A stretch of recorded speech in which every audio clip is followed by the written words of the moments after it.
ಹೋದ ಕೆಲಸ ಸಕ್ಸಸ್ ಅಥವಾ ಫ್ಲಾಪ್? ಸಂದೇಶ ಹೊತ್ತು ದೆಹಲಿಗೆ ಹೋಗಿದ್ದ ಚಲುವರಾಯಸ್ವಾಮಿ ವಾಪಸ್ ಆಗಿದ್ದ. ಆದಷ್ಟು ಬೇಗ ಗೊಂದಲಕ್ಕೆ ಪರಿಹಾರ ಸಿಗಲಿದೆ. ಪಕ್ಷದಲ್ಲಿ ಸಮಸ್ಯೆ ಇದೆ ಅಂತ ಒಪ್ಪಿಕೊಂಡಿದ್ದಾರೆ ಚಲುವರಾಯಸ್ವಾಮಿ. ಇಬ್ಬರು ನಾಯಕರನ್ನ ಕೂರಿಸಿ ಸಮಸ್ಯೆಯನ್ನ ಬಗೆಹರಿಸುತ್ತಾರೆ. ಸಮಸ್ಯೆ ಬಗೆಹರಿಸುವ ಸಾಮರ್ಥ್ಯ ಪಕ್ಷಕ್ಕೆ ಇದೆ ಅಂತ ಕೃಷಿ ಸಚಿವರು ಹೇಳ್ತಾ ಇದ್ದಾರೆ. ಹೋದ ಕೆಲಸ ಸಕ್ಸಸ್ ಫ್ಲಾಪ್ ಅಂತ ಕೇಳಿದಾಗ ಉತ್ತರ ಬಂದಿರೋದು ಇದು. ನಾನು ಹೋಗಿದ್ದು 100ಕ್ಕೆ 100% ಅಗ್ರಿಕಲ್ಚರ್ ಡಿಪಾರ್ಟ್ಮೆಂಟ್. ಇವತ್ತು MSP ಬಗ್ಗೆ CM ಮೀಟಿಂಗ್ ಮಾಡಿದ್ದಾರೆ. ನಿನ್ನೆ ಅಡಿಷನಲ್ ಚೀಫ್ ಸೆಕ್ರೆಟರಿ ಉಮಾ ಮಹದೇವನ್ನು ಡೆಲ್ಲಿಗೆ ಬಂದಿದ್ದಾರೆ. ನಾನು ಡೆಲ್ಲಿಗೆ ಹೋಗಿ ರಾತ್ರಿ ಸೆಂಟ್ರಲ್ ಮಿನಿಸ್ಟ್ರಿ ಭೇಟಿ ಮಾಡಿ ಇವತ್ತು ಸೆಕ್ರೆಟ್ರಿಯೇಟ್ ಮಾಡಲಿಕ್ಕೆ ಅವ್ರನ್ನ ಅಲ್ಲೇ ಬಿಟ್ಟು ನಾನು ಬೆಳಗ್ಗೆ CM ಜೊತೆ ವಿಡಿಯೋ ಕಾನ್ಫರೆನ್ಸ್ನಲ್ಲಿ ಮೀಟಿಂಗ್ ಮಾಡಿ ವಾಪಸ್ ಬರ್ತಾಯಿದ್ದೀನಿ. ನಾನು ಅಲ್ಲಿ ಪೊಲಿಟಿಕಲ್ ಲೀಡರ್ನೇ ಯಾರನ್ನೂ ಇವತ್ತು ಭೇಟಿ ಮಾಡೋಕ್ಕಾಗಲಿಲ್ಲ. ವೇಣುಗೋಪಾಲ್ ಆಗಲಿ, ಸುರ್ಜೇವಾಲಾ ಆಗಲಿ, ನಮ್ಮ ಅಧ್ಯಕ್ಷರನ್ನಾಗಲಿ. ಆದರೆ ಫ್ಲೈಟಲ್ಲಿ ಬರೋ ಟೈಮ್ನಲ್ಲಿ ಅವ್ರ ಫ್ಲೈಟಲ್ಲಿ ನಂದು ಟಿಕೆಟ್ ಆಗಿದ್ದು ಸೇಮ್ ಅಧ್ಯಕ್ಷರ ಫ್ಲೈಟಲ್ಲೇ. ಅಧ್ಯಕ್ಷರಿಗೆ ನಮಸ್ಕಾರ ಅಂದರೆ ಒಂದು 2 ನಿಮಿಷ ಮಾತಾಡ್ದು. ನಾನು ಅವ್ರ ಪಕ್ಕ ಯಾರೋ ಕೂತಿದ್ರು, ನಾನು ಮಾತಾಡಿದೆ. 1 ನಿಮಿಷ ಹೇಳಿಸ್ಬಿಟ್ಟು ನಾನು ಕೂತ್ಕೊಂಡು ಮಾತಾಡಿದೆ ಅಷ್ಟೇ. ಬಟ್ ಅಲ್ಲಿ ನಾನು ಪೊಲಿಟಿಕಲ್ ಇಶ್ಯೂನ ಅವ್ರ ಹತ್ರ ಏನೂ ಡಿಸ್ಕಸ್ ಮಾಡೋಕ್ಕೆ ಹೋಗಲಿಲ್ಲ. ಖರ್ಗೆ ಅವರ ಸಾಹೇಬ್ರ ಹತ್ರ ಅವರೇನು ನಮ್ಮ ಕರ್ನಾಟಕದವರು, ನಮಗೇನು ಗೊತ್ತಿದೆಯೋ ಅದಕ್ಕಿಂತ ಜಾಸ್ತಿ ಅವ್ರಿಗೂ ಗೊತ್ತಿದೆ, ಅದಕ್ಕೋಸ್ಕರ. ಬಟ್ ಈ MLAಗಳು ಅಲ್ಲಿ ನಾನು ಹೋದಾಗ ನನಗೆ ಗೊತ್ತಿರಲಿಲ್ಲ. MLAಗಳು ಅಲ್ಲಿ ಇದ್ದಾರೆ.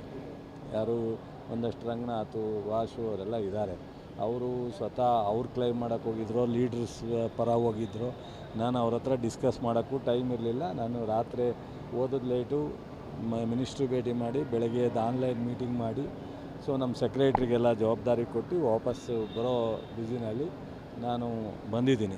ಬಟ್ ಏನೇ ಆಗಲಿ, ಒಂದು ಕಾಂಗ್ರೆಸ್ನಲ್ಲಿ ಒಂದು ರೀಶಫಲ್ಲು, ಇನ್ನೊಂದು ಲೀಡರ್ಶಿಪ್ ಚೇಂಜ್, ಎರಡೂ ಕೂಗಿದೆ.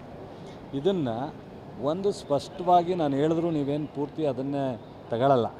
100ಕ್ಕೆ 100% ನನಗೆ ಇರೋ ಮಾಹಿತಿ ಪ್ರಕಾರ ಸಿದ್ದರಾಮಯ್ಯನವರು, DK ಶಿವಕುಮಾರ್ ಮತ್ತು ಪಕ್ಷ ಕೂತ್ಕೊಂಡು ಇದನ್ನು ಸ್ಮೂತಾಗಿ ರೀಶಫಲೇ ಆಗುತ್ತೋ, ಲೀಡರ್ಶಿಪ್ಪು ಡಿಸ್ಕಷನ್ ಆಗುತ್ತೋ ಆಗುತ್ತೆ.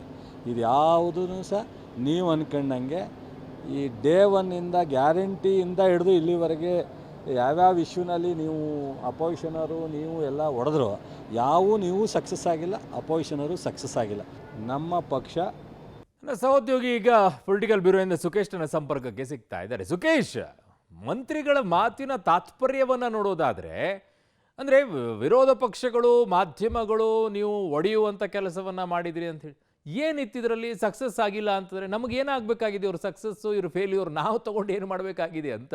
ಇವರ ಸಕ್ಸಸ್ಸು, ಇವರ ಫೇಲ್ಯೂರು. ಉದ್ಧಾರ ಆದರೆ ಅವರ ಪಕ್ಷ ಉದ್ಧಾರ ಆಗುತ್ತೆ, ಉದ್ಧಾರ ಆದರೆ ಅವರಲ್ಲಿರುವಂಥ ನಾಯಕರುಗಳು ಉದ್ಧಾರ ಆಗ್ತಾರೆ. ನಮಗೇನಾಗಬೇಕಾಗಿದೆ? ನಮ್ಗೆ ರಾಜ್ಯದಲ್ಲಿ ಆಡಳಿತ ನಡೀತಾ ಇದೆ ಅಲ್ವ ಅನ್ನೋದು ಮಾತ್ರ.